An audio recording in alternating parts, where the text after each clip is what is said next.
The Black Swan. Released in 1942 by 20th Century Fox Studios, I looked up this film purely because of two reasons. It shares the name of a horrible, pretentious, and unenjoyable movie starring Natalie Portman, and it's about pirates. The plot revolves around Jimmy Waring, played by Tyrone Power, who stars opposite the lovely Maureen O'Hara, as well as Laird Krieger and Anthony Quinn. At 87 minutes long, it's just long enough to be an enjoyable double feature, or you could watch it on its own and enjoy its technicolor spectacle based on the novel by Raphael Sabatini. The film doesn't hesitate as it establishes that the Black Swan is a ship, and before we even see the credits, we're treated to the sight of her firing upon another vessel. No explanation, you don't need one, because this film has set a course for action. Warwick is on a raid with his crew when the Spanish soldiers counterattack, while the crew drinks and counts its haul. I have to admit, it's a rather foolish thing to count your loot before you're back aboard your ship. Anyway, Waring is captured and tied to the rack for interrogation by the leader of the colony, Don Miguel, who you'll notice looks a lot like certain characters from Disney's Pocahontas. When some friends of his come to his rescue, he encounters the daughter of the governor of Jamaica, Lady Margaret Denby, played by O'Hara. This is immediately followed by a scene where Waring is carrying the unconscious Lady Denby over his shoulder, out of the castle, only to find his old friend Captain Henry Morgan, now Sir Henry Morgan, played by Laird Krieger.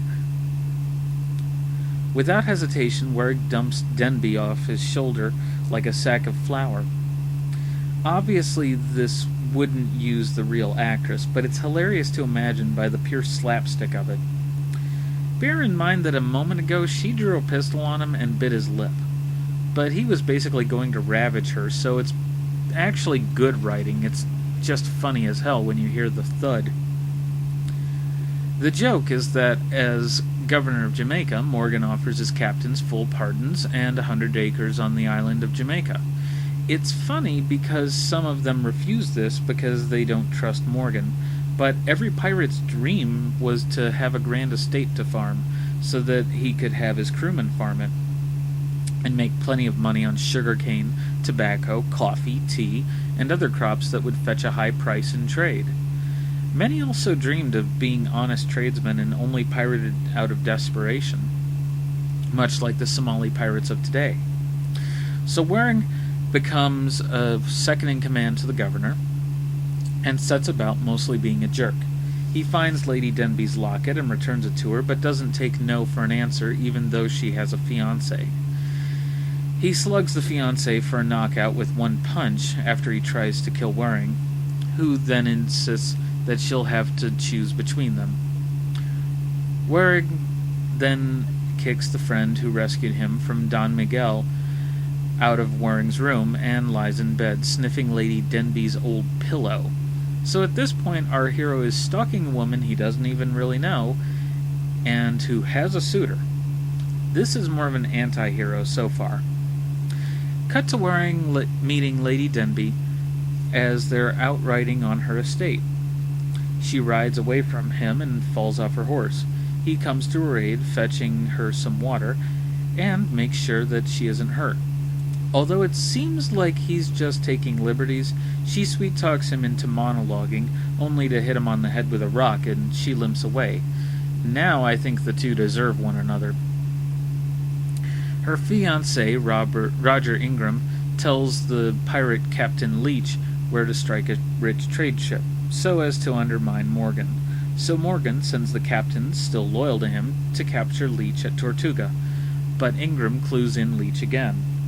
So Waring sets out, this time with Lady Denby in tow, aboard his ship, but Leach's fleet of 2 ships comes up on Waring's one, leaving him unable to flee or fight. So he instead raises the black flag and pretends to have betrayed Morgan, leading Leach to the rich port of Maracaibo in New Spain, where he plans to double-cross Leach when they rejoin the British fleet. But Leach takes Lady Denby, who Waring has claimed to Leach as his wife aboard his ship, the Black Swan, as collateral. So he sleeps aboard in a hammock, which, needless to say, surprises Lady Denby. Of course, Leach, being suspicious, pops in under the ruse of giving Lady Denby a nightshirt, and notices the collapsed hammock on the floor, and that Waring still has his boots on under the sheets. Morgan turns up in Maracaibo, believing that Waring has betrayed him, and plans to kill both Leach and Waring, and get Lady Denby back to restore his title. And it's at this point that I have to praise George Sanders as Captain Leach. At the beginning of the film, we see Waring and Leach drinking together, and Leach is far crueler, while Waring isn't as bright, though he is loyal. As we follow Leach, we see that he's distrusting, cunning, and brutal, especially with those who betray him, which makes Leach's plan to sail under British colors aboard Waring's ship all that more cunning. Unfortunately, Leach doesn't know that Morgan thinks Waring has betrayed him, and is as likely to attack Waring's ship as Leach's. But Morgan hesitates from attacking, and Leach lays siege to Maracaibo. Waring breaks his bonds and cuts the rope to the tiller, causing the Black Swan to crash upon the shore. He then sneaks aboard his own ship and sets his crew free. This leads us to a duel between Leach and Waring, frenzied and furious. Leach stabs Waring in the gut, but Waring holds Leach's blade close and runs him through. Morgan comes aboard and tries to sort exactly what happened. They set sail for Jamaica, and as they do, Morgan admits that he misses living free. Lady Denby, who now loves Waring, says she won't leave him when they get back to Jamaica, and with that, Morgan resigns himself to his fate to be a gentleman and a politician. So how does the Black Swan stack up as a pirate film? Well, the Technicolor lends itself well to the format. It came out 1 year after the attack on Pearl Harbor, and you can really tell by the low budget, small casting, and rather lackluster score. Not to mention the cast of actors who hadn't signed up for the military service, for one reason or another. It's more enjoyable than the Natalie Portman film of the same name, and even has some feminist overtones. Waring feels better about himself when he doesn't pursue Lady Margaret Denby, but specifically says that he'll only come to her if she gives consent. This is pretty forward-thinking for a pirate, and for the 1940s.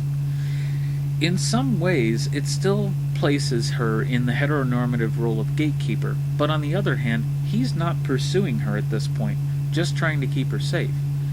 And we'll just ignore that he's the one who put her in danger in the first place, since she's willing to ignore this herself. I think it's plot convenience to have her love him, but not so much to have her tell him the truth. In fact, if he had been honest with her back on his boat when he was running the Black Flag, or if she had trusted him rather than coaxing him to talk to her aboard the Black Swan, revealing his plans to an eavesdropping Captain Leach, then they would have never been caught, just suspected.